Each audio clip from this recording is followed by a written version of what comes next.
Bueno, vamos a continuar el estudio con la ayuda del Señor. Les invitamos a orar. Bendito Salvador Jesucristo, es un gusto poder estudiar junto a ti, a tus pies. Te rogamos, por favor, nos concedas ese corazón de niños para poder recibir tus palabras sencillas, para poder, Señor Jesucristo, atesorar esa verdad, conservarla en el corazón y llevarla a la práctica. Bendito Salvador, necesitamos de tu guía. Pedimos el Espíritu Santo, por favor, para que nos sea concedido y así podamos ser impresionados por la palabra, detectar las cosas que quieres que detectemos, que esas verdades hagan impresión en la mente.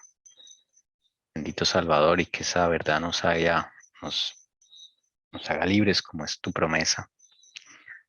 Bendito Salvador, te rogamos por las personas que aún no se han conectado para que puedan acompañarnos, que podamos preferir el alimento espiritual, Señor, que podamos tener esas ganas, Señor Jesús, de estudiar, de terminar el Shabbat contigo, así en estudio, Señor, y poder seguir la semana contigo, con tu bendición, Señor bendito. Gracias por esta oportunidad que nos das de congregarnos y estudiar sobre todo en relativa paz, Señor Jesús. Por favor, Señor bendito, cúmplase tu voluntad, que podamos estudiar según lo que tú nos indiques, Señor. Quedamos en tus manos, en el nombre bendito tuyo, Señor Jesús. Amén. Bueno, vamos a continuar con el análisis que estamos haciendo del quinto sello. Apenas la introducción del quinto sello. Vamos a encuadrar esto un poquito. Ana Jessica, si nos ayuda a leer. Vamos a leer Apocalipsis 6, 9 al 11, el quinto sello, para retomar. Cuando el Cordero abrió el quinto sello, vi debajo del altar las almas de los que habían sido muertos a causa de la palabra de Dios y del testimonio que habían mantenido. Y clamaban a gran voz diciendo: ¿Hasta cuándo, oh Señor, santo y verdadero, esperarás para juzgar y vengar nuestra sangre de los que moran en la tierra? Y se les dio a cada uno una vestidura blanca, y se le dijo que descansaran un poco más de tiempo, hasta que se completara también el número de sus consiervos y de sus hermanos que habrían de ser muertos como ellos lo habían sido. El clamor de los mártires. Bueno, retomando, habíamos dicho, a ver, vamos por acá, ¿dónde es que tengo esto? Un momento, hermanos. Organizo acá porque se me reinició el computador. El primero, habíamos dicho que el quinto sello cubre un tiempo, ¿okay? Al igual que los otros sellos, que normalmente son consecutivos y que desde luego también tienen su transición. No es que Lutero clavó las 95 tesis en la catedral de Wittenberg y ya entonces empezaron a matar gente, por así decirlo, ¿no? No es así. Tiene su tiempo de transición como todos los sellos, pero se ubica entonces desde 1517, otros ponen otras fechas, pero básicamente se basan en cuando inicia la reforma de Lutero. Hoy vamos a dejarlo en 1517, cuando inician las 95 tesis, pero con la mención de que cuando Lutero pone las 95 tesis no es que ya empezaron a matar gente, digamos, a tener mártires y todos los que faltaban. No, no es así, tiene su transición. Más o menos se ponen las cosas difíciles por ahí desde 1570 y pico, 1570, 1568 más o menos. Por ahí se empieza a poner las cosas ya bien difíciles. Pero desde acá, desde iniciando el siglo XVI, la reforma está sentando sus bases, como ya vimos con lo de Martín Lutero. Entonces, por eso hacemos esa anotación, ponemos 1517, pero pues no desde ahí es que empezaron. Por eso otros colocan, o yo por lo menos coloco 1555, que es como la Confesión de Habsburgo, donde como que se cierra un ciclo, ahí ya muere Lutero, o sea, cambia todo, ¿sí? Pero bueno, vamos a dejar 1517 para que si usted ve esto en otra parte, pues ve esta fecha, puede ver diferentes fechas. Pero básicamente es cuando inicia la reforma, se acaba el cuarto sello y el mensaje a la iglesia de Tiatira, y empieza el quinto sello y el mensaje a la iglesia de Sardis, y termina en el 1798, cuando terminan los 1260 años de esa dominación papal. ¿Listo? Es muy importante ese tiempo, ¿ok? Muy importante ese tiempo para que tengamos en cuenta. Que entonces el quinto sello, aunque no sea un caballo, aunque no tenga un jinete, se habla de tiempo también. Bueno, eso es lo que estábamos aquí analizando. Y acá aparece la palabra tiempo, ¿sí notan? A estos mártires se les dice, falta todavía unos más para completar el número de sus consiervos. Descansen un poco más de tiempo, ¿ok? Todavía faltan unos mártires antes de que se acabe esos 1260 años, porque ahí va a empezar el tiempo del fin. Entonces, aquí es este sello, es una transición, es digámoslo así, la transición que va a vivir el mundo durante 2 siglos y un poco más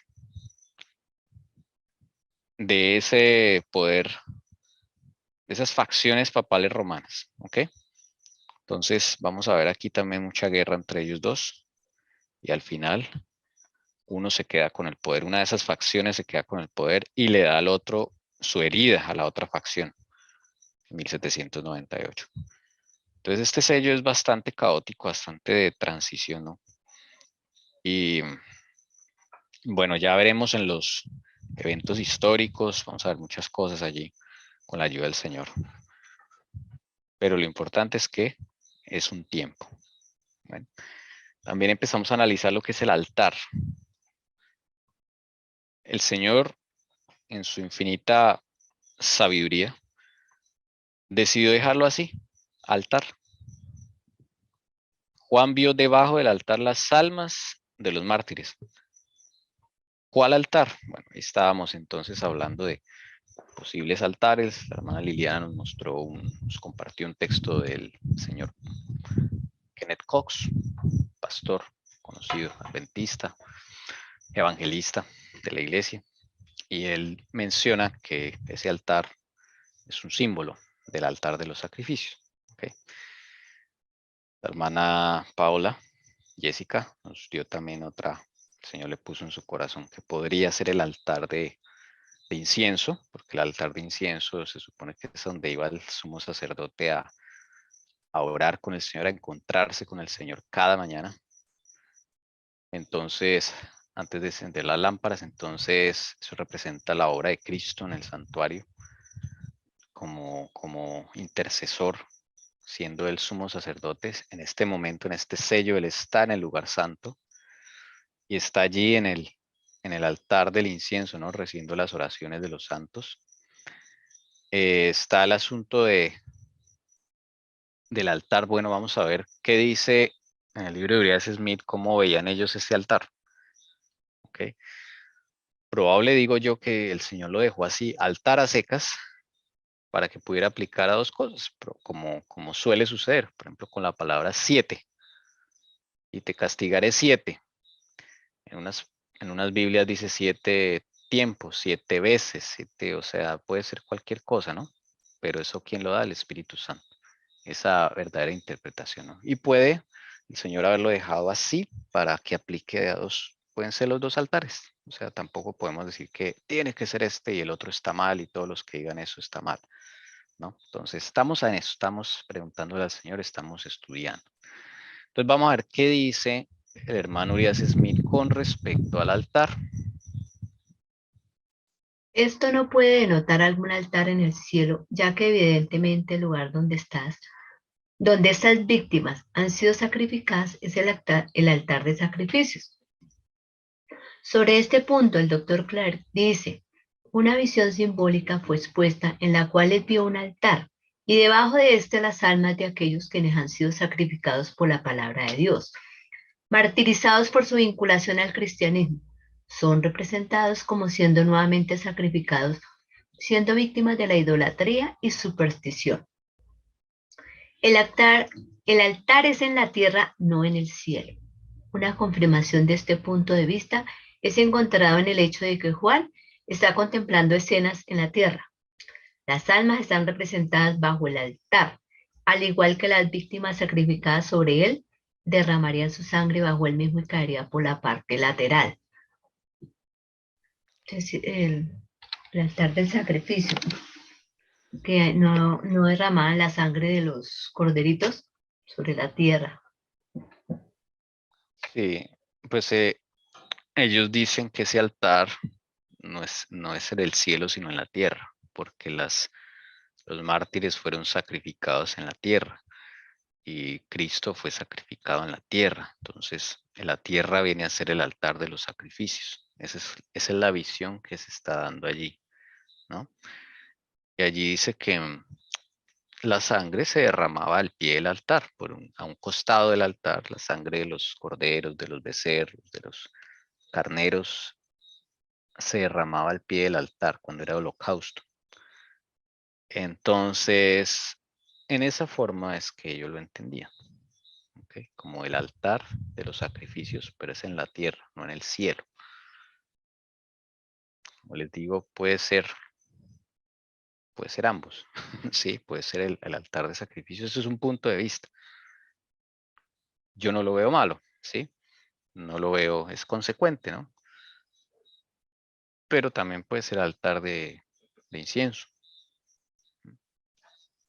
Bueno, el Señor por eso tiene alguna razón de haberlo dejado así, o si no hubiera dicho el altar de tal, el altar de oro, el altar de sacrificios, bueno, del holocausto. ¿Será que el Señor al dejar el altar así como muy abierto implicaría tanto los mártires del primer caballo, ¿cierto? De la época esa de la primera iglesia, más los que vendrían para esta?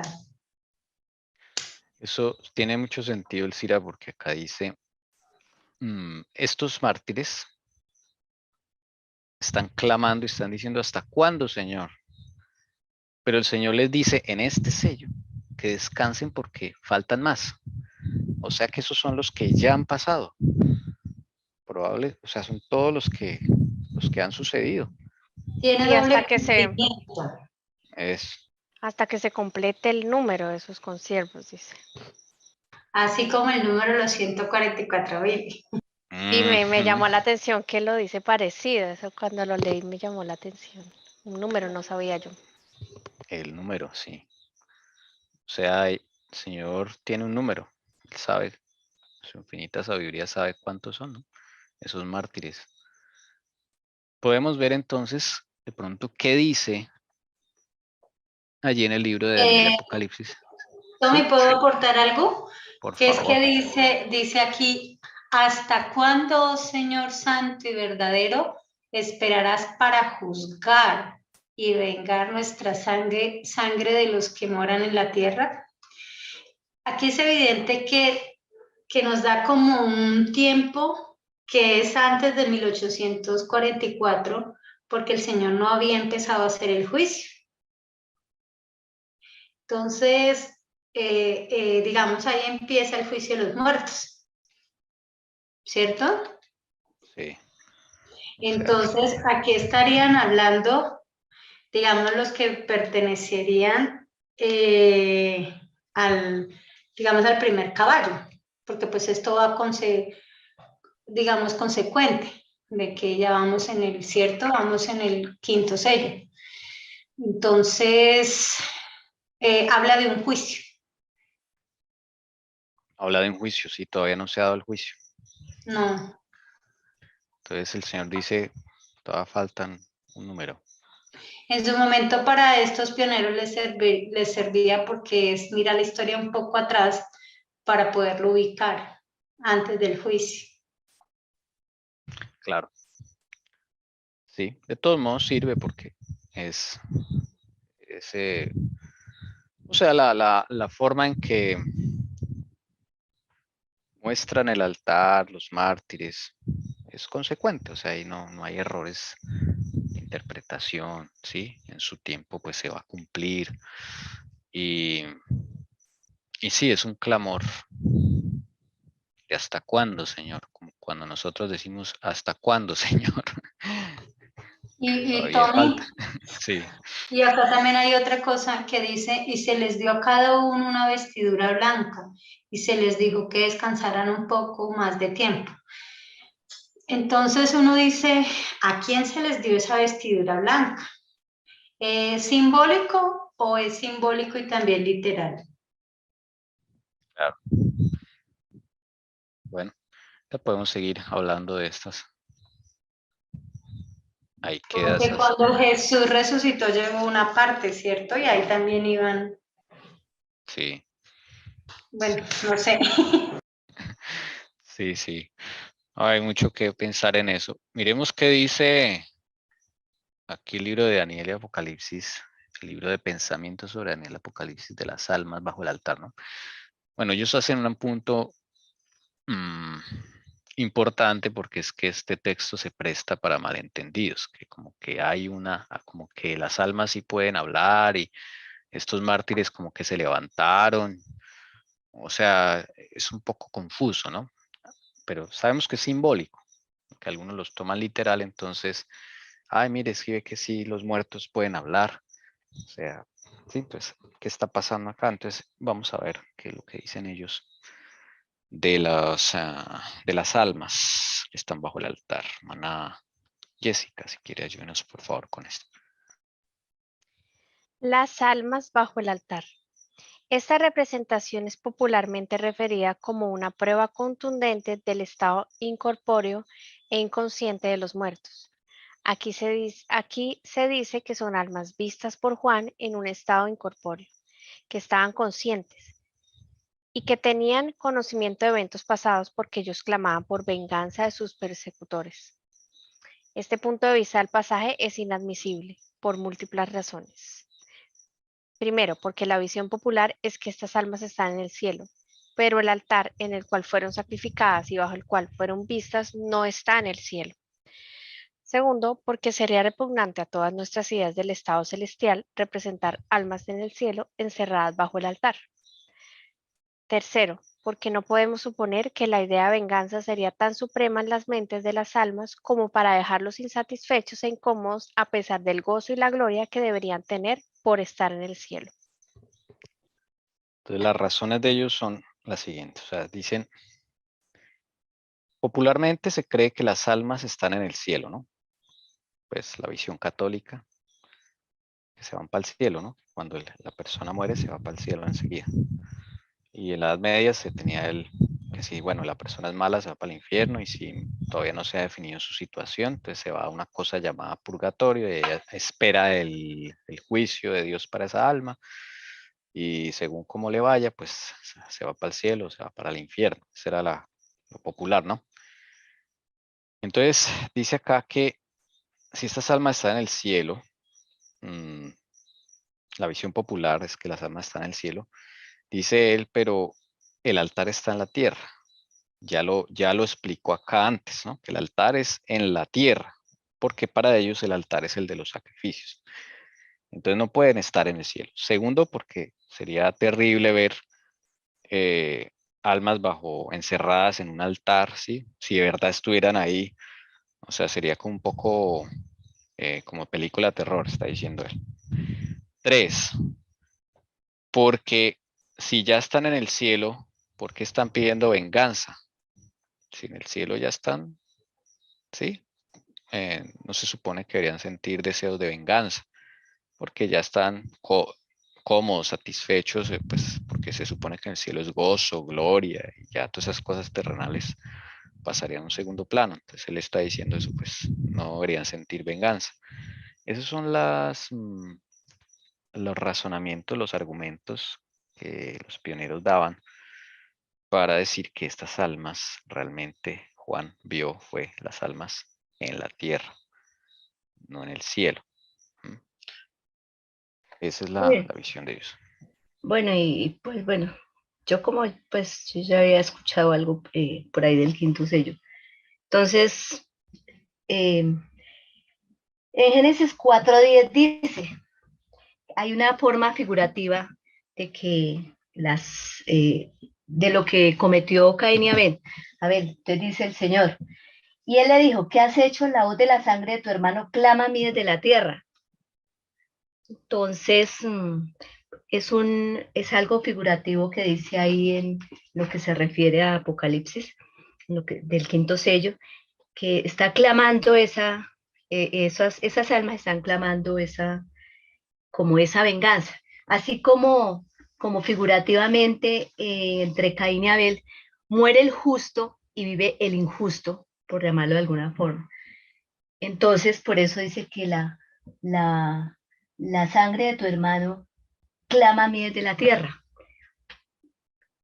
Y entonces dice que es una forma figurativa, ¿no? Porque pues Caín y Abel también han representado las dos facetas, digamos, del cristianismo, los justos y los injustos, Y a través digamos, del tiempo. podríamos decir que ese es el primer mártir, ¿no, Leo? Sí. Sí, entonces pues no sé ustedes qué, pues ahí en lo que yo había escuchado. Sí, yo también digo eso, que ahí sería el primer mártir, y eso clama porque el Señor es justicia. Por eso es que ahí en ese sello habla de juicio, de juzgar. O sea, ¿hasta cuándo? O Sí, sea, por eso le decía yo que muchos se habían ido. Sí, en el cielo no puede haber eso, pero el Señor es justo. O sea, no es de venganza, o sea, la venganza es del Señor, pero Él es justo. Justicia. Y requiere justicia todo esto. sí. Amén. Bueno, pero recordemos la otra visión, que este fuera el altar de oro, el altar de incienso, porque allí es donde están las oraciones de los santos. Ajá. Apocalipsis 8. Entonces lo que está viendo Juan es el clamor de todos los mártires, ¿sí? Como una recopilación de todas esas oraciones que ellos hacían, como un resumen de su clamor, diciéndole al Señor, ¿hasta cuándo? Mira toda esta sangre, cómo nos matan. Eso es lo que está viendo Juan. Está viendo el pasado, mejor dicho. Es que, Tommy, yo no sé, pero yo digo que cuando entra el pecado es como una ley que rige natural este mundo de acción-efecto, ¿no? O sea, todo tiene una consecuencia y todo tiene, digamos, es como una pelota, entre más la rebote, más te cae, o sea, trae una consecuencia. Entonces, eso está intrínseco dentro de este mundo y es la justicia y es el juicio y es lo que viene. Entonces, ¿hasta cuándo? O sea, es como que eso mismo que pasa, eso no pasa desapercibido ante Dios, todo está registrado. Todo queda registrado, sí. Cuando usted a veces dice, ay, Dios mío, ¿hasta cuándo no vas a venir? Así como cuando uno está desesperado de ver tanta cosa y uno dice, ay, Señor, ¿cuándo? ¿Cuándo? ¿No? Ese clamor queda registrado y llega ya en el altar de incienso. Jesús está ya con las oraciones de todos. Eso se escucha en el cielo.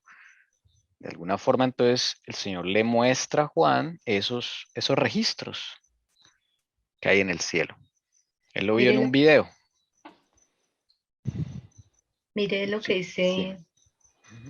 Hebreos 11:4, dice, por la fe Abel ofreció a Dios más excelente sacrificio que Caín, por lo cual alcanzó testimonio de que era justo, dando Dios testimonio de sus ofrendas y muerto aún habla por ella. Pues ahí reitera más como que reitera más que esa fe justa, ¿no? Y que fue algo justo que quedó registrado, dice. quedó Habla. registrado. Lo que sucede fue registrado, Leito. Eso, registrado. Por eso habla todavía. En el cielo habla ese registro y la hermana White dice que se hace con una exactitud impresionante. Todo lo que hablamos, decimos, el chat, el WhatsApp, todo lo que escribimos o en Facebook, todo eso con una exactitud impresionante. Y eso es como una película ya que uno ve de uno mismo. Y el trono de Dios, o sea, como que su esencia misma, pues porque Él hace todo, es como que eso mismo se demanda, ¿no? Está intrínseco. O sea, no se puede pasar en alto nada. Por eso Satanás es expulsado del cielo, o sea, nada. Sí, increíble. Acordé otra escena en el conflicto de los siglos. Tercera venida de Cristo. Hay un momento en el cual todos comienzan a ver en vivo, en directo, las escenas de Cristo en la cruz del Calvario. Las verdaderas. Así como una película, lo dice la hermana White. Todos empiezan a ver la vida del Salvador en la tierra. Todos se quedan así, mejor dicho, paralizados viendo eso. Y ahí es cuando después de ver yo digo película, video, ¿no? Porque no sé cómo era, pero me lo imagino como un video. Después de ver ese video, todos doblan sus rodillas, incluyendo Satanás, y ahí se cumple la profecía que dice que toda rodilla se doblará delante de mí. La hermana Juay nombra ese texto. Entonces, ¿qué están viendo ellos ahí? O sea, Jesús está desde luego vivo porque es la tercera venida, pero ¿cómo se les muestra todo lo que pasó el Salvador en la tierra? Una película, digo yo, bueno, no es película porque es verdadero, es un video y todos lo ven. Las escenas todas las ven, ahí dice, esa descripción de ella es bien tremenda. En pantalla así gigante, todo el universo ve la verdadera escena de Jesucristo en el Calvario, cómo fue realmente. Increíble. Entonces, el Señor acá está mostrando algo similar a Juan. No es que las almas estén vivas o estén, no. Le está mostrando las oraciones de los mártires, su clamor. Señor, ¿hasta cuándo? Sus acciones, todo su registro lo está viendo acá Juan. Y hay un clamor general, sí. Y además, para los que, digamos, y se les dio a cada uno una vestidura blanca, habla como en el pasado, de que ya eso sucedió. Y eso pudo ser posible cuando Cristo, como el verdadero Cordero, es recibido en el cielo. ¿Sí? Y muchos de esos mártires, como esos bebés en la época de Moisés, en la época de Herodes, ¿cuántos mártires en el pasado murieron y se les ha dado vestiduras? Esto coordina con lo que la hermana Helen White cuando fue al cielo vio a esos niños y vio seres con el ribete rojo y su manto blanco. Entonces, es porque esto ya hubo también un cumplimiento y tiene un doble cumplimiento. Claro. Además que representa que mueren estos mártires con vestiduras blancas, o sea, porque acá se les da las vestiduras blancas y mueren. Están descansando, están esperando que venga el tiempo. Y esas vestiduras simboliza que mueren con un carácter similar al de Cristo, porque para morir como mártir se requiere ese poder de Cristo, ¿no? Esa representa las vestiduras blancas, ¿no? Las acciones justas de los santos, dice Apocalipsis, representa el lino blanco, las vestiduras. Y en el deseado de toda la gente dice que acuérdese que cuando Cristo resucitó, entre ellos resucitaron los que por causa de Él murieron. Entonces él cuando él los resucita para llevárselos como las primicias, lleva mártires también. Y eso es literal, o sea, se les entrega vestiduras. Entonces, yo sé que esto es simbólico, pero también sucedió, porque se nos dio más luz a través de la hermana Helen White. Y allá estaban en el cielo. Cuando Juan está viendo esto, también él probablemente le muestran esas almas. No, probablemente no, ahí están, porque están en Apocalipsis 4 y 5. Están esas mártires que están vivos ya, que fueron resucitados como primicias. Sí, señora. Bueno, sigamos a ver qué más dice el libro de pensamiento sobre Daniel Apocalipsis, sobre las vestiduras blancas. Estas fueron dadas como una respuesta parcial a su clamor. ¿Hasta cuándo, oh Señor Santo y verdadero, esperarás para juzgar y vengar nuestra sangre? ¿Cómo fue esto? Ellos habían bajado a la tumba de la forma más ignominiosa. Sus vidas habían sido tergiversadas, sus reputaciones manchadas, sus nombres difamados, sus motivos calumniados y sus tumbas cubiertas con vergüenza y aprobio, como si tuvieran el polvo deshonrado de los personajes más viles y despreciables. Así la Iglesia de Roma hizo que sus víctimas fueran objeto de aborrecimiento a toda carne, sin escatimar esfuerzo alguno, mientras moldeaba el sentimiento de las principales naciones de la tierra. Sigue acá. Si me ayudas con el siguiente, porfa, que es el mismo párrafo, y ahorita nos devolvemos y miramos cositas. Pero la Reforma comenzó su obra. Comenzó a verse que la Iglesia era corrupta y de mala reputación, y aquellos contra los que descargaba su rabia eran los buenos, los puros y los verdaderos. La obra prosiguió entre las más ilustres naciones, la reputación de la Iglesia se fue al piso e iban surgiendo los mártires, hasta que las corrupciones papales fueron totalmente expuestas y ese gran sistema de iniquidad fue puesto ante el mundo en toda su desnuda deformidad. Mientras que los mártires fueron vindicados de todas las asperezas bajo la cual la Iglesia anticristiana había tratado de enterrarlos. Entonces se vio lo que ellos habían sufrido, no por ser viles y criminales, sino por causa de la palabra de Dios y del testimonio que habían mantenido. Entonces se cantaron sus alabanzas, sus virtudes fueron admiradas, la fortaleza de ellos fue aplaudida, sus nombres honrados y sus memorias conservadas. Así fueron dadas las vestiduras blancas a cada uno de ellos. Bueno, es otra forma de que ellos ven las vestiduras blancas, como Sí. la reivindicación en sus nombres, en sus memorias, porque Roma vituperó todo lo que era, bueno, según ellos, herejía. Acá dice, sus vidas habían sido tergiversadas, sus reputaciones manchadas, sus nombres difamados, motivos calumniados, sus tumbas cubiertas con vergüenza y oprobio, como si hubieran sido los personajes más viles y despreciables. Así hizo Roma, ¿no? Entonces, durante un tiempo, hizo ver a esos mártires como la cosa más aborrecible. Dice acá, sin escatimar esfuerzo alguno, mientras, esa palabra me impresionó, moldeaba el sentimiento de las principales naciones de la tierra. Eso lo hacía Roma. Y lo sigue haciendo. Moldea la mentalidad de las personas.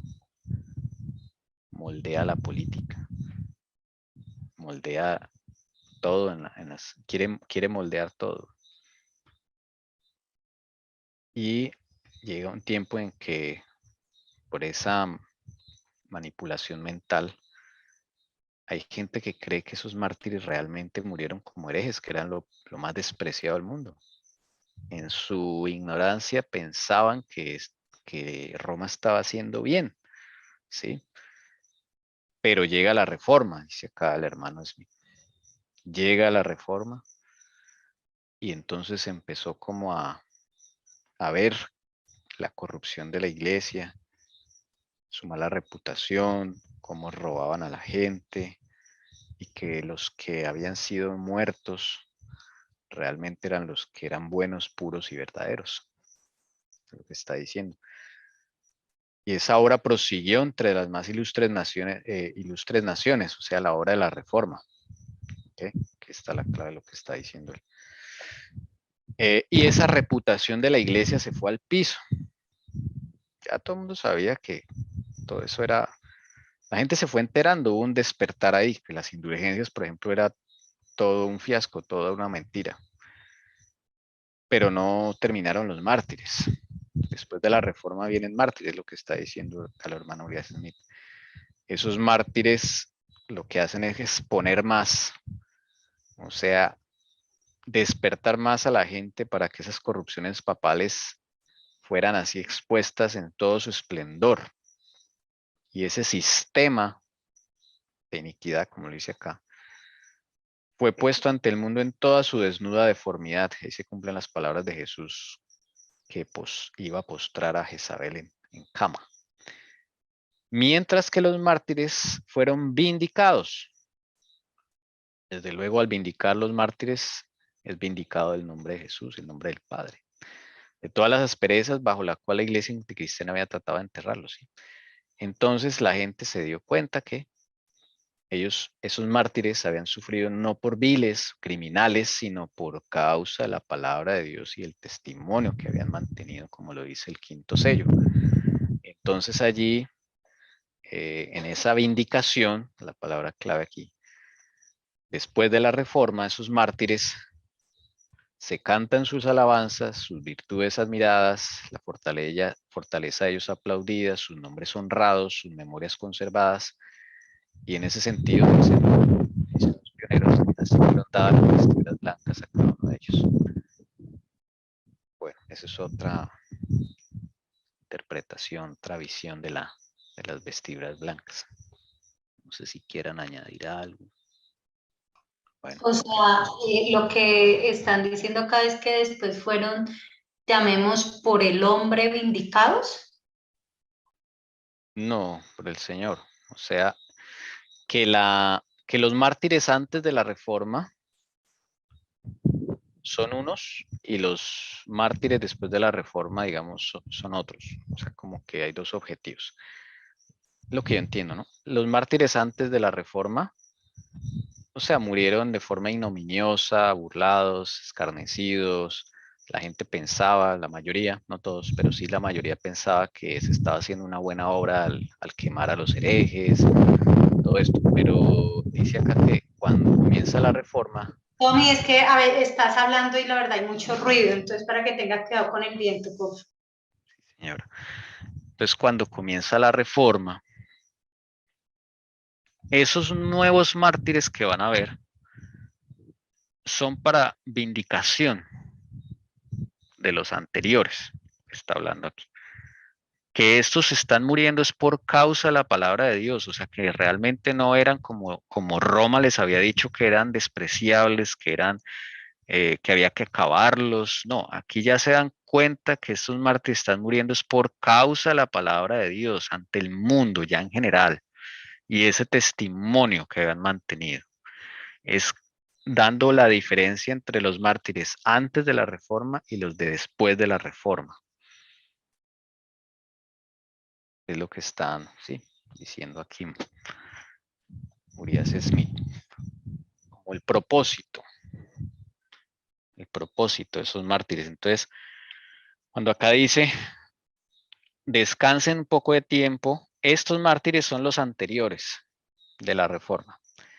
Y cuando dice acá, hasta que se complete el número, este número que falta son los de después de la reforma.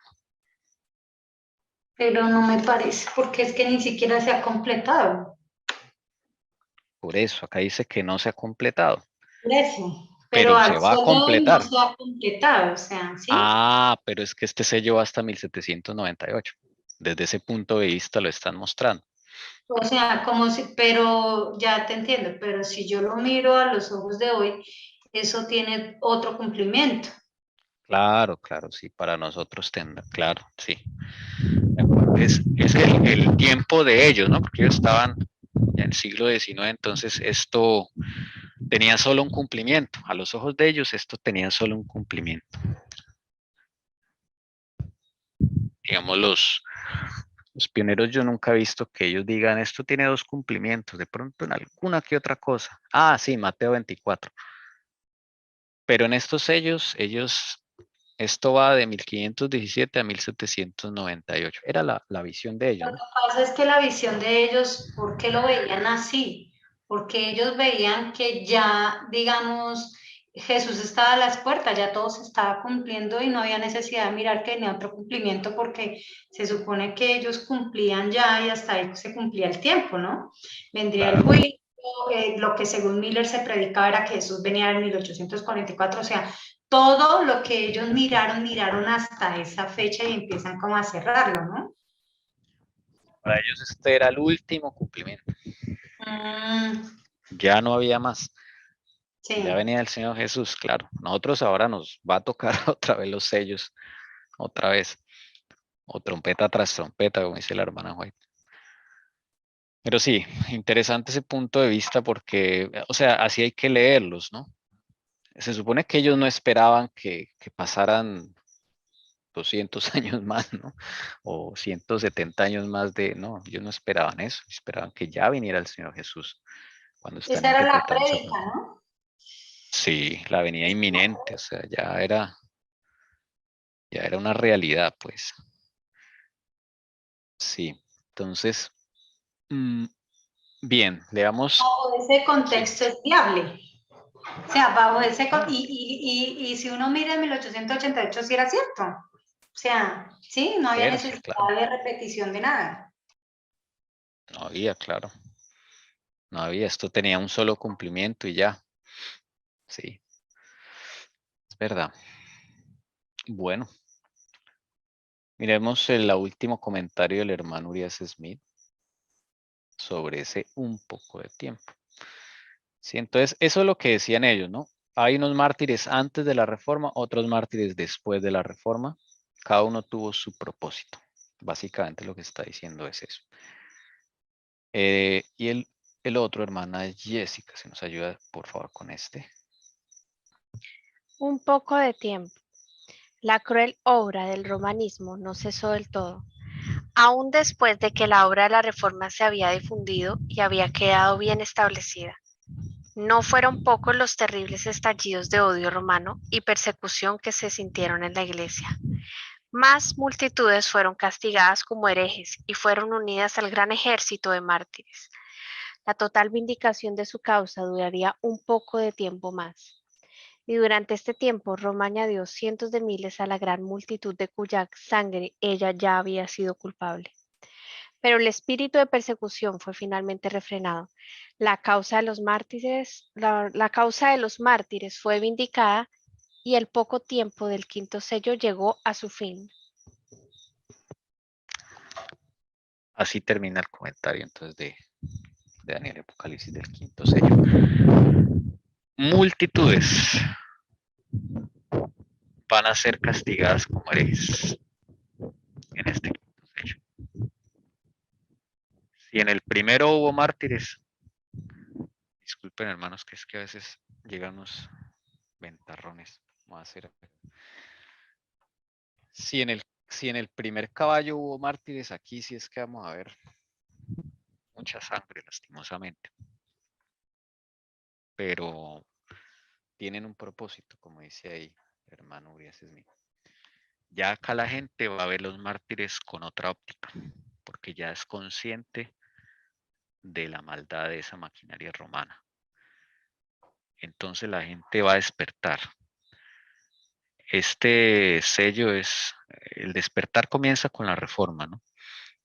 Pero estos mártires van a añadir, mejor dicho, un testimonio muy grande de cómo Roma, cómo la gente ya sabiendo de que Roma es la que está mal, pero tiene el poder, los manda a matar de una forma terrible, ¿sí? Entonces, aquí van a haber muchos más mártires, está diciendo acá el hermano Urias Smith. Ese es el quinto sello, a manera ya bíblica en general, lo que nos espera. Ya pues pasaremos a las partes históricas, ya vamos a ver todas las matanzas que hicieron. Bueno, no nos esperan cosas muy alegres, pero sí. Bueno, como estás hablando de la reforma y llamemos, digamos, la reforma es la que ocasiona todas estas muertes o también tiene que ver la contrarreforma. Ambas. Los mártires La mueren contrarreforma diría que se les sale las manos y empiezan con todo. todos y eso es una cosa. Sí, esto empieza el pueblo de Dios aquí a ser perseguido, asesinado. Reactivan la Inquisición, salen los jesuitas, mejor dicho. Si antes con jesuitas habían martirio, ahora con jesuitas peor. Eso es lo que va a cambiar el mundo acá en este quinto sello. Porque claro, esta maquinaria romana pues se pone, como decir, como desesperada, ¿no? Porque se está viendo desnudada ante el mundo, está perdiendo terreno, se vuelve más agresiva. Eso es lo que nos espera ahí. Vamos a hacer una lectura del mensaje a la iglesia después de Tiatira, sigue Sardis. No es la idea ponernos ahorita a desglosar, ¿no? Porque la idea es ya ver los eventos proféticos, vamos a ir leyendo cada sábado ese mensaje, pues solamente para nombrar de que este sello son los eventos externos y desde luego el mensaje a la iglesia de Sardis son los eventos internos, ¿ok? Que también hay que mencionarlo. Y conforme vayamos viendo los eventos históricos, así como hicimos en el cuarto sello, pues vamos a ir entendiendo cada vez más lo que dice el Señor acá en este mensaje a la iglesia de Sardis, en este quinto sello. Hermana Leonor, si nos ayuda por favor, Apocalipsis 6, 9 al 11. Empecé a leer y no. Escribe al ángel de la iglesia en Sardis, el que tiene los 7 espíritus de Dios y las 7 estrellas, dice esto. Yo conozco tus obras, que tienes nombre de que vives y estás muerto. Sé vigilante y afirma las otras cosas que están para morir, porque no he hallado tus obras perfectas delante de Dios. Acuérdate pues de lo que has recibido y oído, y guárdalo y arrepiéntete. Pues si no velas, vendré sobre ti como ladrón y no sabrás a qué hora vendré sobre ti. Pero tienes unas pocas personas en Sardis que no han manchado sus vestiduras y andarán conmigo en vestiduras blancas porque son dignas. El que venciere será vestido de vestiduras blancas y no borraré su nombre del libro de la vida y confesaré su nombre delante de mi Padre y delante de sus ángeles. El que tiene oído, oiga lo que el Espíritu dice a las iglesias. La palabra vestiduras blancas aparece ahí, ¿sí? Sí, sigue, por favor. Aquí explica entonces lo que Uriah Smith había dicho, ¿cierto? Las vestiduras blancas, pues llamemos, es como cuando han sido vencedores. Amén, sí señora. Sí, esta es otra evidencia de cómo se complementan el mensaje a las iglesias y los sellos. Van paralelo, ¿sí notan? Van paralelo. Tommy, ahí donde dice el que venciere será vestido de vestiduras blancas, o sea, para darle esas vestiduras blancas es el que vence. O sea, por eso es que Uriah Smith hablaba. Sí, o sea, que tiene ese cumplimiento según los pioneros, porque ellos vencieron hasta la muerte. Claro. Y tendrá cumplimiento para nosotros, para los que les toque ser mártires, digamos. Sí. Hay una cosita, es que estaba un poquito confundida porque es Apocalipsis 3. Ah, me quedó el anterior, el del Sí, sello. 3, si me regala los versículos. del 1 al 6. Muchas gracias Estoy. por la corrección. Sí, mensaje a la iglesia de Apocalipsis 3 del 1 al 6. Muchas gracias. Bueno, otra cosa que se ve acá es que hay dos grupos. No sé si estoy mal. El primer grupo es donde dice el Señor, no he hallado tus obras perfectas. Y el otro grupo, que es más pequeñito, tienes unas pocas personas que no han manchado sus vestiduras. Segundo grupo. Similar al anterior Pero no mensaje. hasta ahí, porque la clave dice, y andarán conmigo. Esa es la clave. Sí. Acá este es el otro grupito. Son pocas, noten. Son pocas, ¿no? Como remanente. Pero hay otro grupo que no tienen sus obras perfectas, pero que tienen oportunidad. Por eso el Señor los está reconviniendo. O si no, pues ya no les diría nada, ¿no? Tienen oportunidad. O sea, todavía yo diría que la Iglesia Católica, el catolicismo, toda esta maquinaria, hay gente allá que dentro de sus... o sea, sincera, ama al Señor, de alguna forma. Pero sus obras no son perfectas delante de Dios. Hay cosas allí que hay que arreglar. Entonces el Señor les da un mensaje, hay que velar. Si no velan, vengo sobre ti como ladrón. Entonces, interesante este mensaje. Y desde luego da al Señor la promesa, como en todas las iglesias. El que venciere será vestido de vestiduras blancas, no borraré su nombre del libro de la vida y confesaré su nombre delante de mi Padre y delante de sus ángeles. Y la Te misma da la frase, condición. condición. El que venciere será consecuencia. La condición es vencer. Dice la análisis, ¿cierto? La condición, vencer. La recompensa, 1, vestiduras blancas. 2, no borraré su nombre del libro de la vida. 3, confesaré su nombre delante de mi Padre y delante de los ángeles.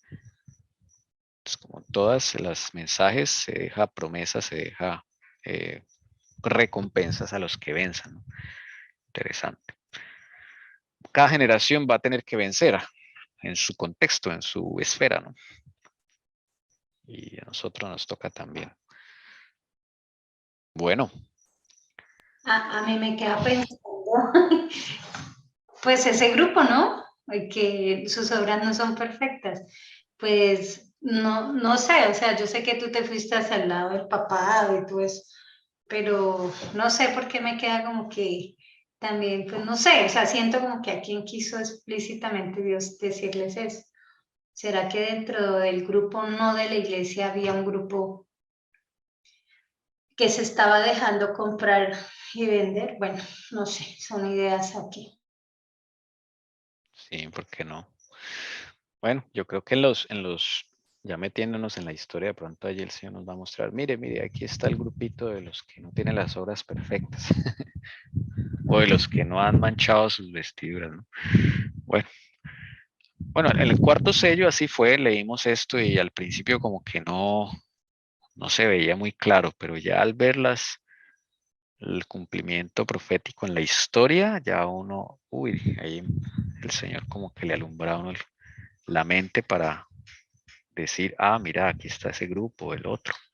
Bueno, entonces lo dejamos en las manos del Señor porque vamos a seguir leyendo tanto el quinto sello como este mensaje a la iglesia de Sardis, pues vamos a ir repitiéndolo, esa es la idea, junto con los eventos históricos.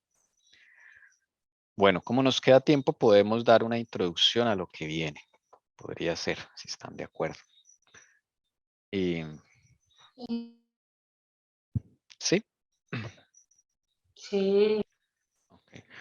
Entonces, ¿qué va a suceder acá?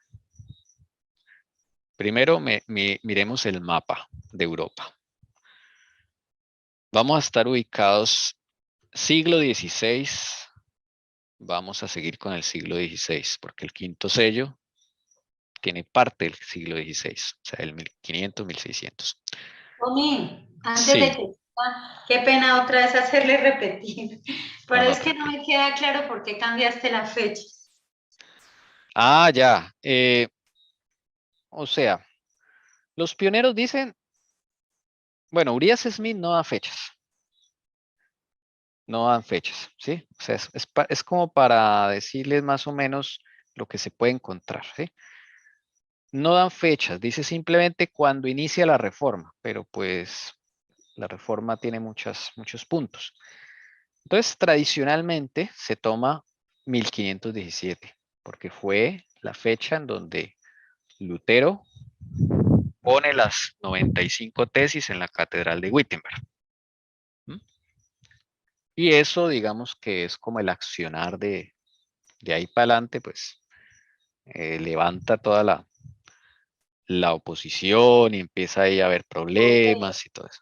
Sí, como el punto de, como la dinamita que explota, así como que ahí llegó la mecha y ¡pum! Explotó todo, ¿no? Otros van a colocar otras fechas de esa reforma, ¿sí? Eventos importantes como las dietas, por ejemplo, donde se da 1555. eso. Y el otro es 1555 es otro ejemplo, que 1555 es cuando se firma la paz de Augsburgo, se firma la libertad religiosa y Alemania, por primera vez en la historia de toda la Edad Media, Alemania tiene dos religiones oficiales, catolicismo y luteranismo. Entonces eso es impresionante. Y se firma la paz de Augsburgo después de tanta cosa, tanta guerra y todo eso. Entonces es una fecha donde se cierran muchos ciclos. Lutero muere, bueno, Lutero muere 10 años antes de 1555. Eh, Se cierra como un ciclo. Y Carlos V renuncia al trono. Entonces todo se cierra ahí. Él como que se abdica al trono, todo aburrido, porque pues la verdad nunca pudo vencer a todos sus enemigos. Y él se retira para un monasterio y ya. O sea, todo como que se cierra un ciclo ahí, ¿no? Entonces también se coge esa fecha. Pero digamos, el problema de esta fecha es que aquí ya hay mártires. Han habido mártires. Entonces el quinto sello, pues, y son mártires producto de la reforma. Pero yo lo veo también como en los otros sellos, que es como una transición. Es una transición, porque es que la reforma no es que comenzó con las 95 tesis de Lutero, no, porque las 95 tesis de Lutero desata más cosas, dietas, la de Spira, la de Worms, la de Pero se Augsburgo. podría decir que oficialmente, llamémoslo así, mundialmente se conoce como la Reforma. Sí, porque se empiezan a imprimir esas 95 tesis en todos los idiomas, entonces todo el mundo la empieza a conocer. Entonces, bueno, sí, podemos, como les digo, no hay problema con las fechas. Yo un sábado me inclino por una y llego al otro sábado me inclino por la otra, pero Bueno, bueno, no, no sé. Y es que antes de Lutero estudiamos, yo me acuerdo otros que empezaron, los pinitos de la Reforma. sí, Claro, Jess, pero pero no tenía todo el impacto, el No, músculo financiero, económico y todo lo que venía detrás de Lutero. sí, sí, y sobre todo en masa, ¿no? Era solo más sectorizado, era más, Por el eso efecto, esa reforma no fue el auge tan fuerte como a partir de Lutero. O sea, es que tenía, llamémoslo así, como dijo el hermano Smith, la maquinaria.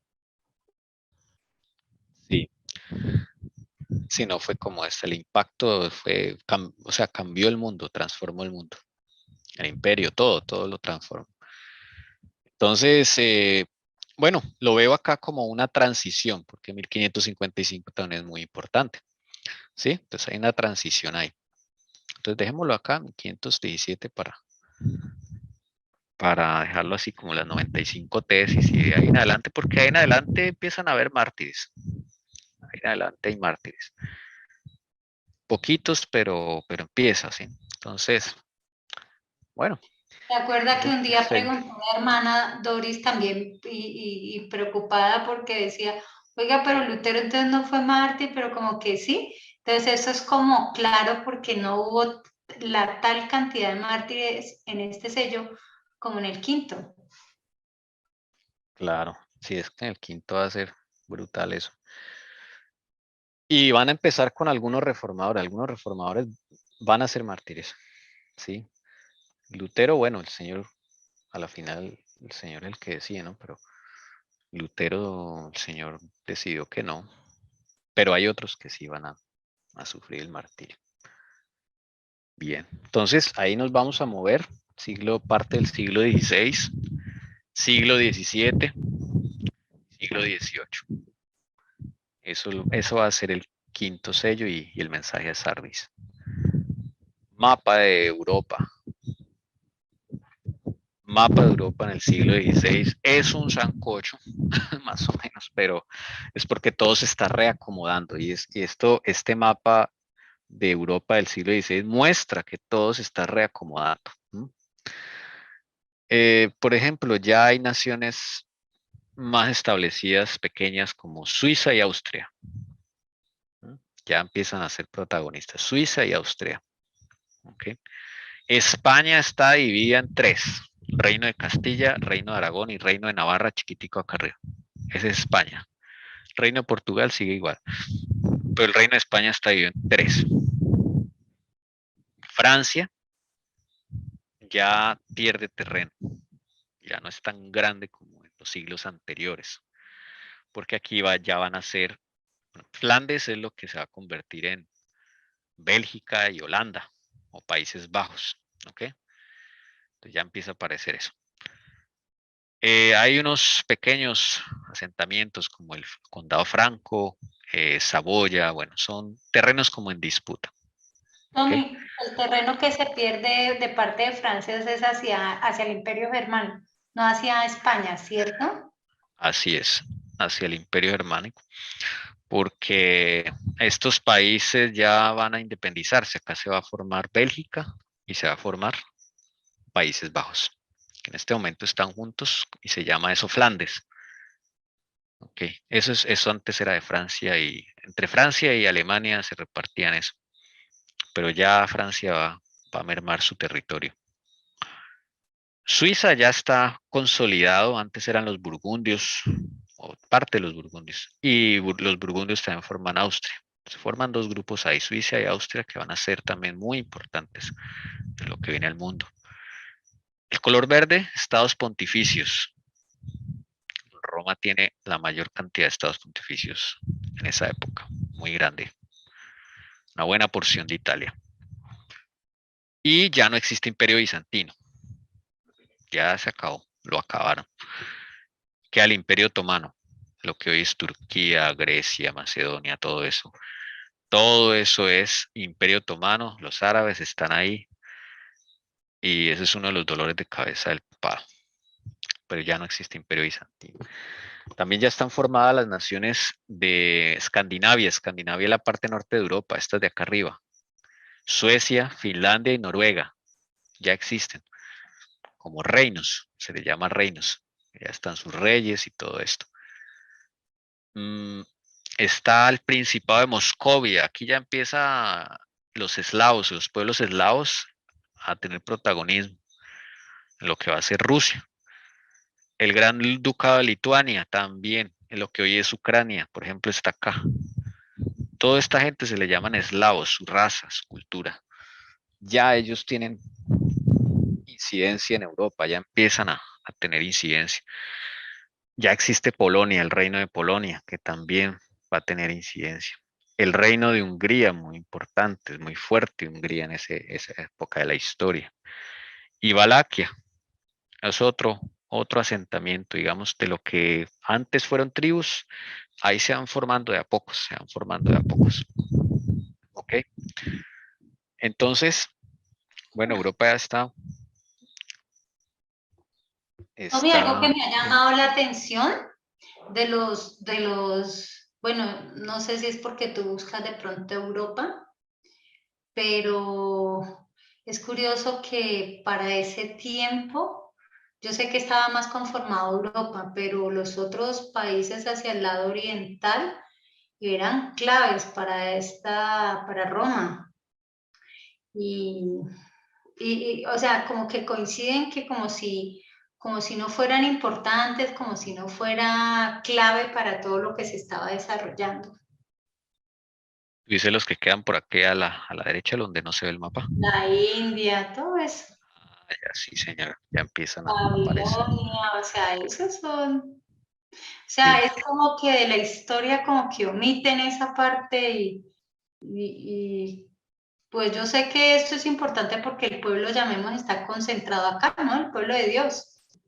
Pero digamos en las estrategias de ellos es clave todos esos países que uno a veces no entiende en qué momento interactúan con ellos, ¿no?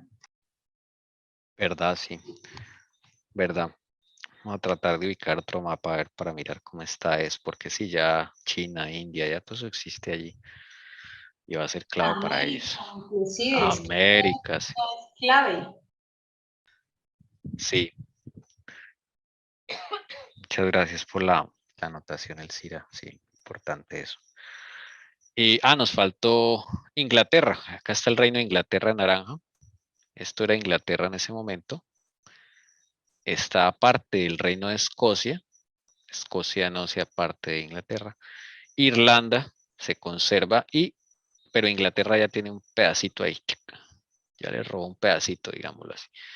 Después se va a formar lo que es Irlanda del Norte, Irlanda del Sur. E Irlanda del Norte va a ser parte de Reino Unido. ¿Ok? Y bueno, ahí se va formando poco a poco, ¿no? El reino de Venecia está acá, amarillo, importante. Acá está el reino de Florencia, que ahí está Eso la te- nobleza. Sí, esos dos puntos son claves porque ahí está la nobleza y todo eso, muchas familias ahí importantes. Venecia acá arriba y acá abajo Nápoles, ahí en Italia. Y bueno, ese es el panorama, por lo menos de Europa en siglo XVI. Entonces, el Imperio Romano Germánico ya se hace más chiquito. Noten que esta línea roja delimita lo que es el Imperio Romano Germánico. Francia ya no hace parte del Imperio Romano Germánico. Por eso hay guerra entre el emperador alemán o el emperador del imperio con el rey de Francia. Ahí hay disputas.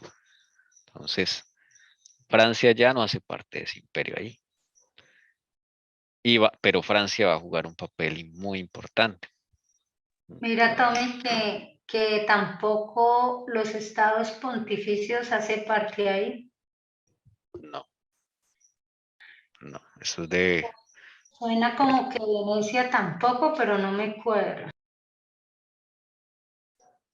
Eso es como ahorita que son lugares, diría yo que son como lugares neutrales que llaman, pero realmente ahí están los que gobiernan.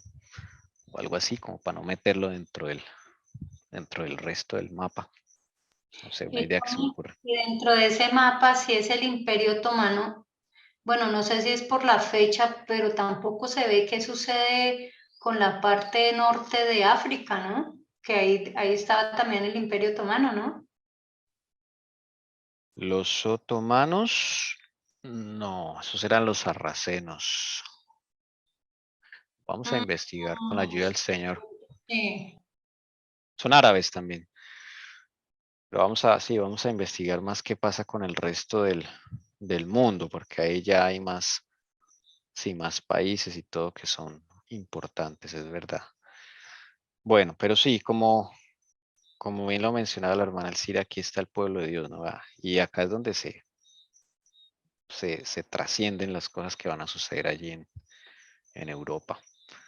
La Europa del siglo XVI que estamos estudiando. Entonces, aquí está la parte amarilla, es donde Lutero se desenvuelve en lo que hoy día es Alemania, pero en la parte norte, más que todo tiene influencia Lutero. Vamos a ver con la ayuda del Señor Suiza, porque Suiza se va a convertir en el otro testigo del Señor en la Reforma, ¿sí? El Señor siempre usa dos testigos, siempre, todo el tiempo, ¿sí? Lo vemos allí desde Israel, imagínense, dos testigos.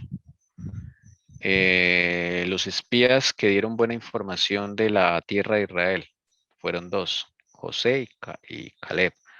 Jesús mandó de dos en dos a los discípulos. de 2 en 2.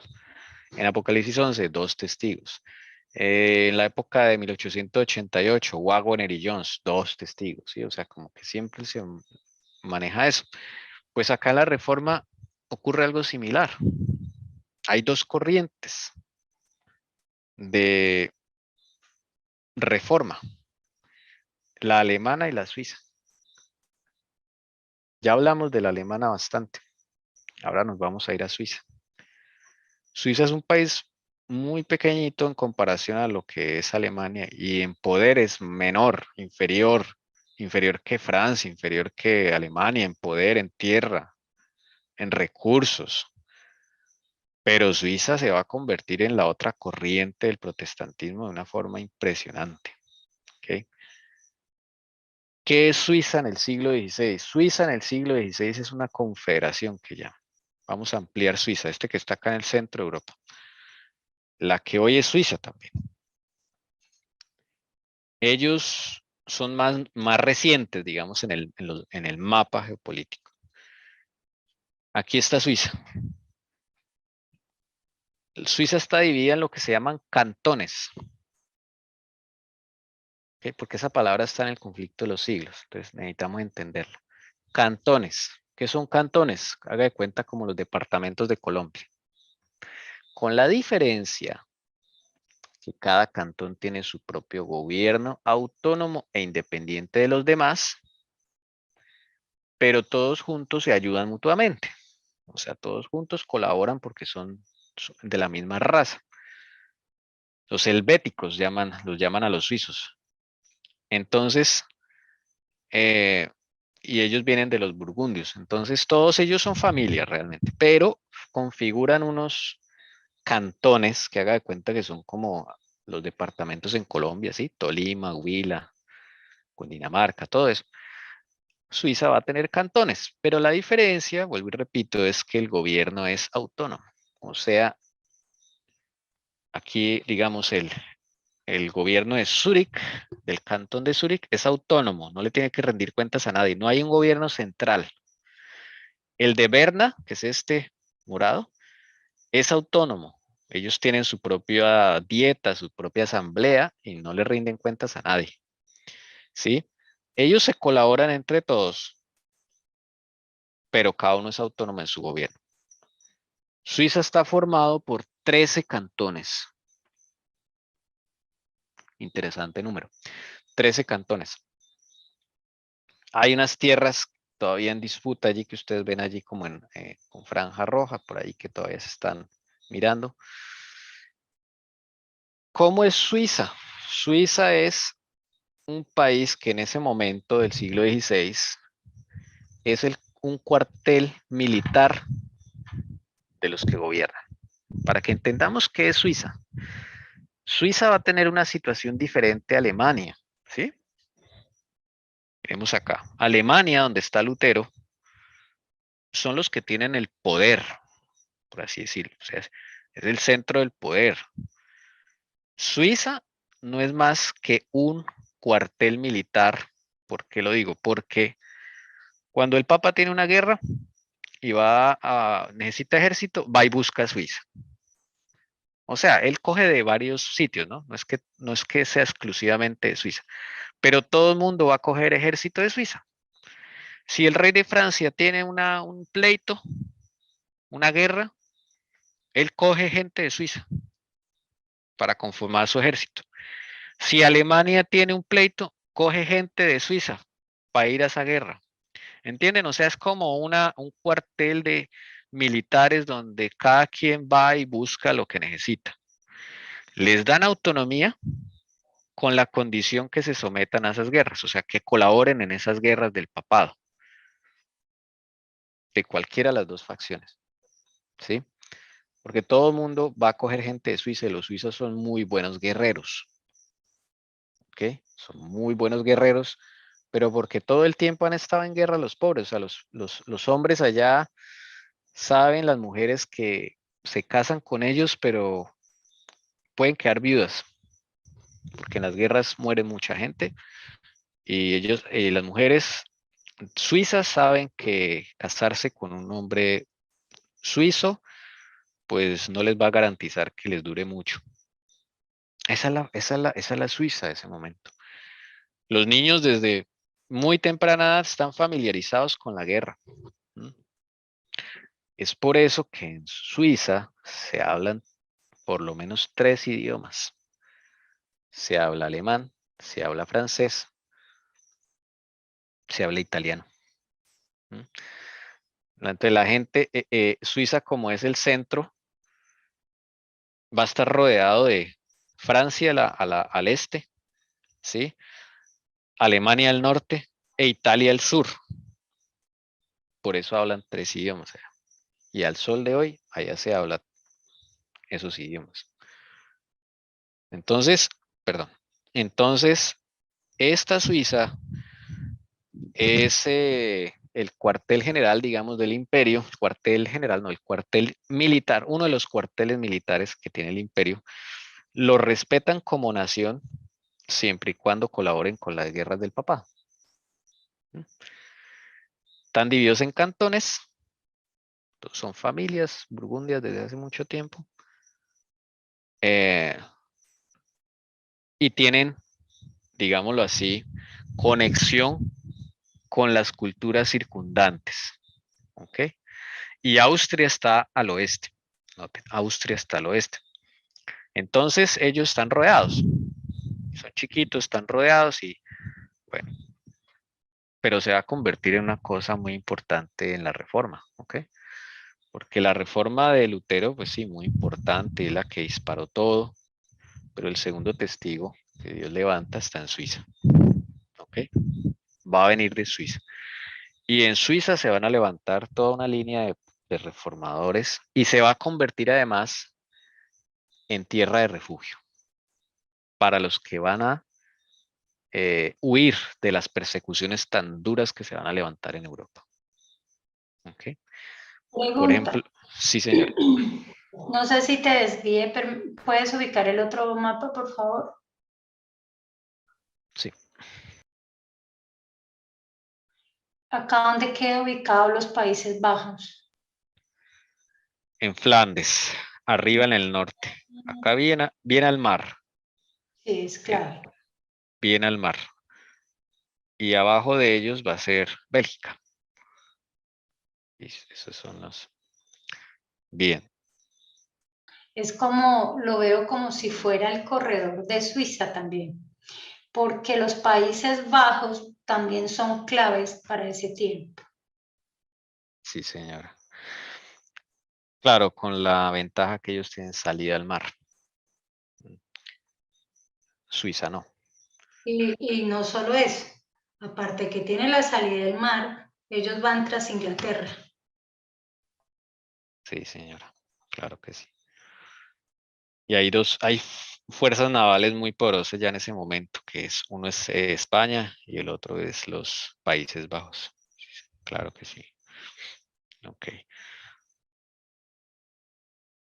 Sí, de eso se trata, hermanos. Estamos aquí mirando entonces el mapa, o sea, cómo está la situación geográfica, política acá de Europa, porque eso nos va a ayudar mucho a entender todo lo que va a suceder, ¿ok? En medio de la reforma y todo lo que se va a mover.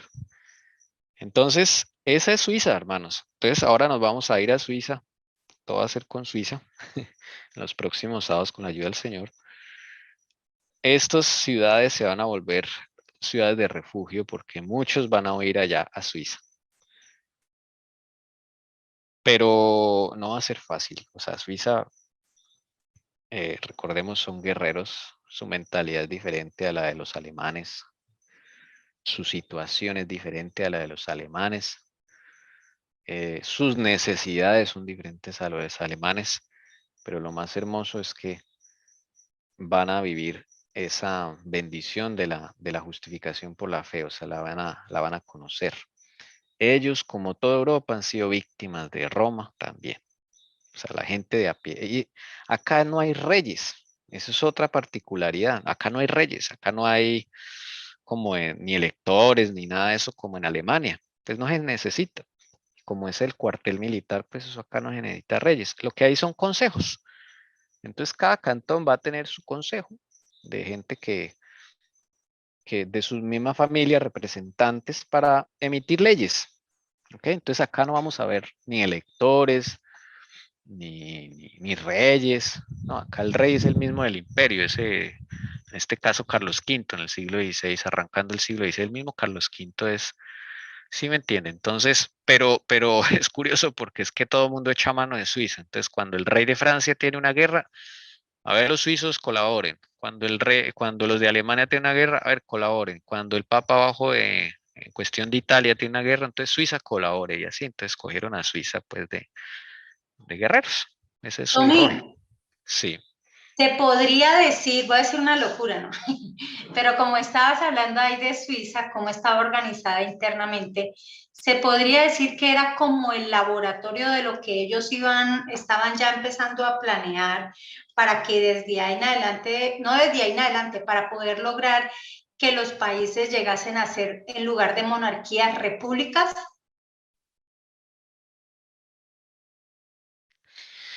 Sus comentarios, mi hermano Alcira, me dejan siempre pensando. Yo diría que sí. Es Sí, que le porque encuentro lógica porque tú mismo sí, estabas diciendo que ya no más, ay, se me olvidó los nombres que dices, que por eso está sí, acá ocupado un poquito. electores, reyes y todo eso. Sí, Electores, sí. eso no existe acá. Sí, es verdad, es verdad. Y es el único país que no tiene eso. Es bien curioso. Austria tiene reyes, Francia tiene reyes, Alemania, todos tienen reyes. No, Suiza no. Es Probable que que ya sí. estaba perfecto, o sea, así como vemos un Venezuela que empieza a perfilarlo, como una Alemania también, lo que tenían, llamemos planeado esta gente con la Agenda 2030, ¿no? No tendrás nada, será feliz, ya no habrá divisiones, se va a manejar así, entonces ellos empiezan inclusive a dividir cómo serían los países, ¿no? Cómo serían los continentes. Entonces uno al ver esto que cambia abruptamente de todo lo que estaba aconteciendo alrededor, entonces da la sensación como lo que hemos vivido, de que era como el primer experimento o laboratorio para eso. Muy buen apunte, sí. Sí, sí, me dejó pensando, sí. Es interesante porque no hay ni otro país que tenga lo mismo. Esto es una cosa diferente. Y hoy en día uno va a Suiza y es la misma cosa, otro mundo, ¿no? Sí, es como un laboratorio de ellos. Aparte de que ahí debajo está el CERN, el que desactivaron. Entonces siempre ha Oye, sido un laboratorio. oye, sí, no había caído en cuenta de eso. Sí, ahí está el laboratorio, el CERN. Y la sede del Banco Mundial está en Suiza. La sede de la ONU está en Suiza. También. El Banco Central que gobierna a todos los demás bancos centrales está en Suiza. Eso no es coincidencia. Y La por Cruz eso Roja, Suiza. en ese corredor, Tommy. Sí. Desde aquí ya se perfila esa Suiza, sí es verdad. Otra particularidad, hay muchos reformadores que huyen a Suiza por las persecuciones. Van a huir a Suiza, todos van a llegar a Suiza. Por ejemplo, Erasmo de Rotterdam, vamos a verlo también un poco. Él es de Países Bajos y el tipo se va a Suiza.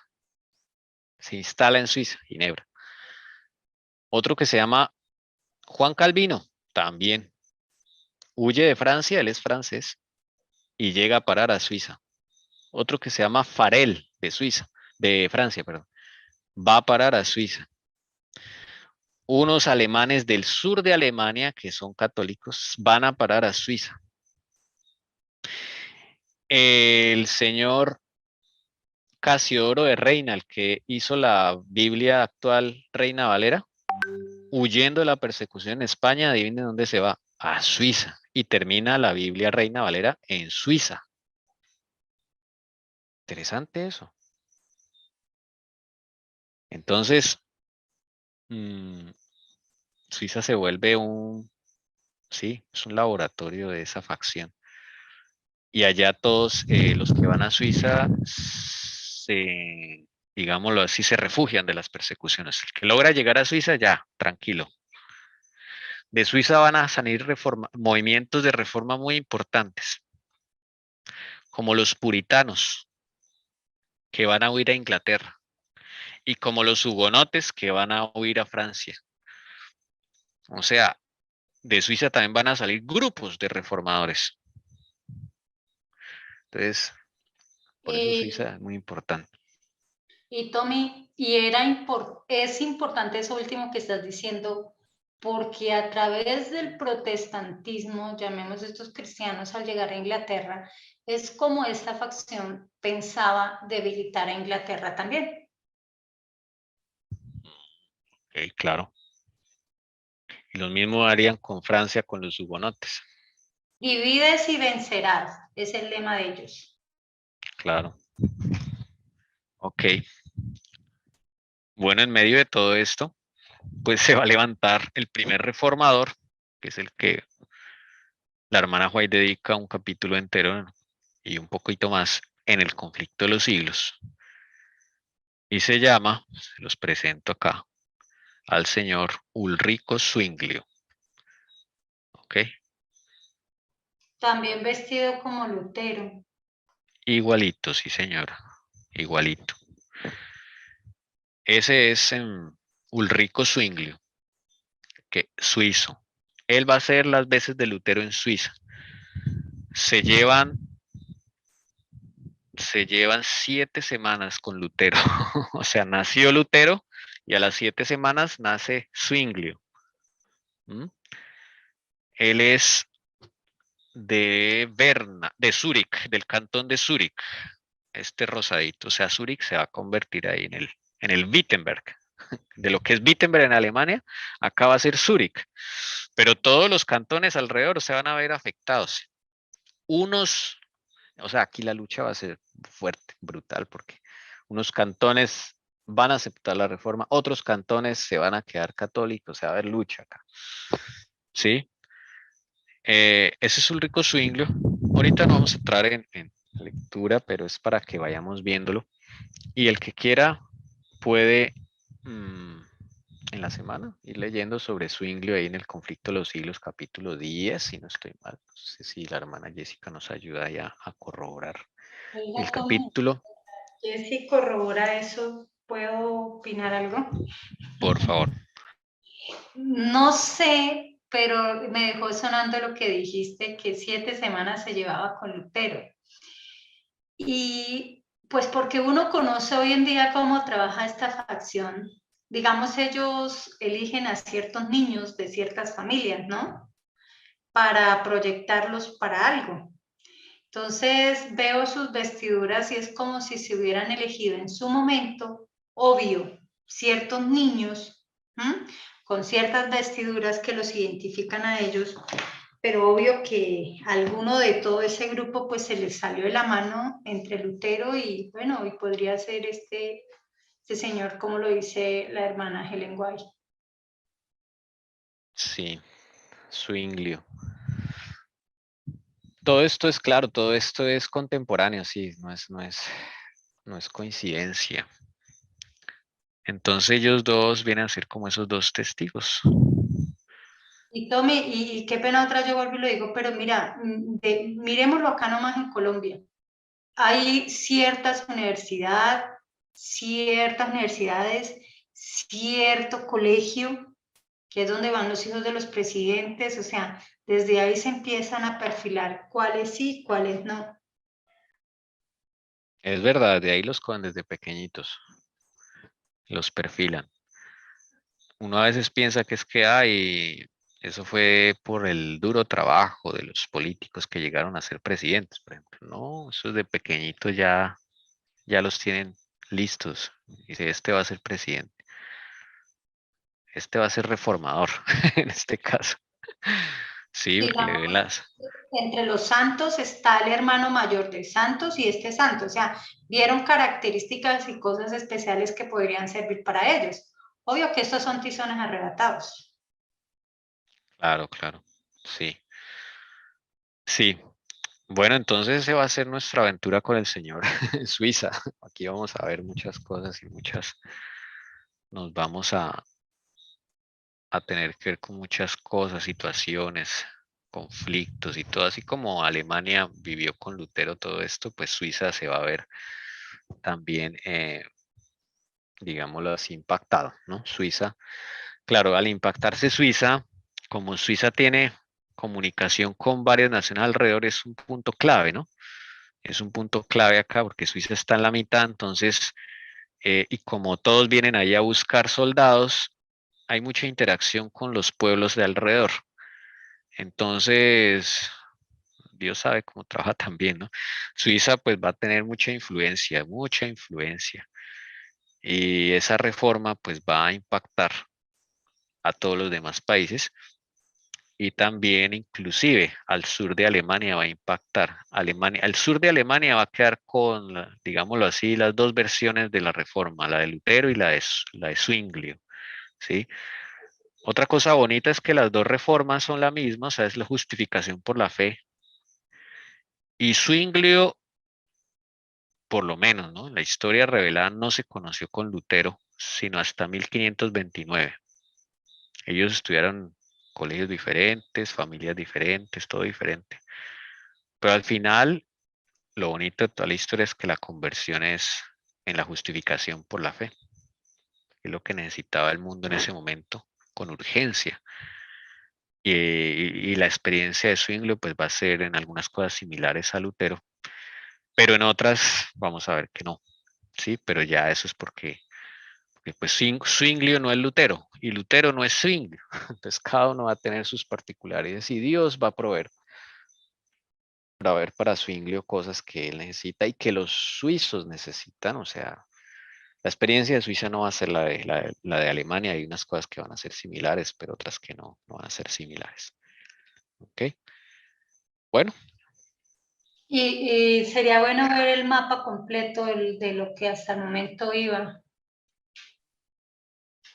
Sí, con la ayuda del Señor vamos a ubicarlo un poquito más completo, otras partes del mapa, sí, Sí. para mirar. Bueno, hermanos, el capítulo 9 del conflicto de los siglos es el que habla de Zwinglio. Esa es la historia de Zwinglio, de la reforma en Suiza. Se llama Se enciende una luz en Suiza. Se llama así, Se enciende una luz en Suiza. Ahí la hermana White hace un resumen. No está completo porque, de nuevo, el conflicto de los siglos sería gigantesco y no era la idea, ¿no? Pero hay un buen resumen ahí. Y bueno, nosotros con la ayuda del Señor, pues vamos a extenderlo un poquito en los puntos donde el Señor quiere que nos extendamos un poquito más para ver cosas que nos tocan hoy en día, ¿no? Pero entonces vamos a seguir vamos a seguir ahora los pasos que el Señor le va a dar a Zwinglio. Este es, digamos, un reformador muy, muy importante allí de este momento. Bueno, hermanos, creo que vamos a orar. Si ya no hay otro comentario, si alguna pregunta, les animo a leer. Si el otro sábado podemos también participar. Si usted leyó algo, le llamó la atención, pues puede hacerlo. Esa historia es muy bonita, muy tremenda la de Zwinglio también. Tiene muchos testimonios, muchas enseñanzas. Bueno, pidámosle el favor a la hermana Leonor si nos despide en oración, si es tan amable. Entonces vamos a orar.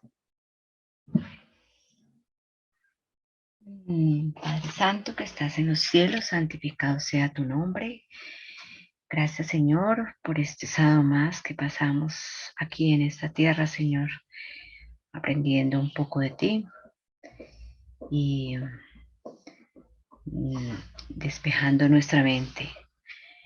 Señor, gracias por todas tus bendiciones, perdona nuestros pecados. Y en esta nueva semana, Señor, todo lo que nos acontezca o lo que tú quieres que vivamos, Señor, siempre entendamos por qué lo vivimos o por qué nos toca tener aquellas experiencias, Señor. Siempre va a haber un propósito en ti y ayúdanos a entender esto. Y que esta semana también sea de bendiciones y que cada día, Señor, estemos más cerca de ti. Ayúdanos a deleitarnos en tu palabra, a estar en tu presencia en oración, Señor, como tú nos dices, que tenemos que estar en oración contigo. Es la comunicación que tenemos, Señor, directo contigo. Gracias, Señor, por este privilegio de tener un acercamiento, de conocerte y de creer en ti, Señor. Danos tu bendición, quédate en cada corazón, en cada familia aquí representada. Y todo esto, Señor, te lo pedimos en el nombre de tu Hijo amado, Cristo Jesús. Amén.